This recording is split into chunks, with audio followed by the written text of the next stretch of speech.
खिचडी न दिल्याने झाली प्रौढाची हत्या. दगडाने ठेचून हत्या करणाऱ्या रामानंद नगर पोलिसांनी ठोकल्या बेड्या. जळगाव शहरातील एक धक्कादायक घटना समोर आली आहे. खाण्यासाठी खिचडी न दिल्याने झालेल्या वादातून जीवन शालिक पाथरकर वय वर्ष 40 राहणार श्यामनगर यांचा दगडाने ठेचून हत्या करण्यात आली. हा प्रकार उघडकीस येताच रामानंद नगर पोलीस ठाण्यातील गुन्हे शोध पथकातील कर्मचाऱ्यांनी तपास चक्रे फिरवीत काही तासातच खून करणाऱ्या अंकुश नत्तू पाटील वय वर्ष 46 राहणार समतानगर याला अटक केली. त्याला न्यायालयाने दिनांक 13 पर्यंत पोलीस कोठडी सुनावली. जामनेर तालुक्यातील रोटवड येथील मूळ रहिवासी असलेले जीवन पाथरकर हे जळगावातील श्यामनगर परिसरात राहत होते.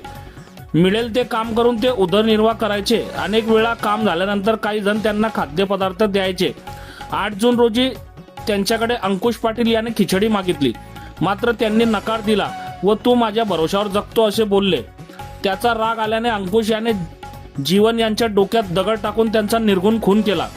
रक्ताच्या थरोड्यात पडलेल्या जीवन पाथरकर याला नागरिकांनी तत्काळ जिल्हा शासकीय वैद्यकीय महाविद्यालय व रुग्णालयात दाखल केले. या ठिकाणी डॉक्टरांनी मयत घोषित केले.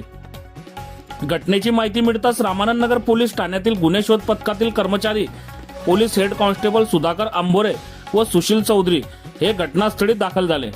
त्यांना पाथरकर यांचा खून झाल्याचे समजताच त्यांनी तपास चक्र फिरवली. यावेळी त्यांनी संशयित अंकुश पाटील याने दगडाने ठेचून हत्या केल्याचे समजताच त्यांनी काही तासातच संशयित अंकुश पाटील याला ताब्यात घेतले.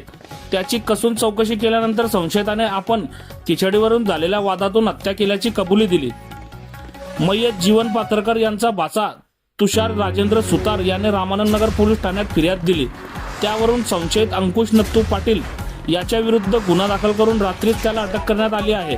त्याला न्यायालयाने हजर केले असता त्याला दिनांक 13 पर्यंत 5 दिवस पोलीस कोठडी सुनावली आहे. बघत रहा MH19 न्यूज.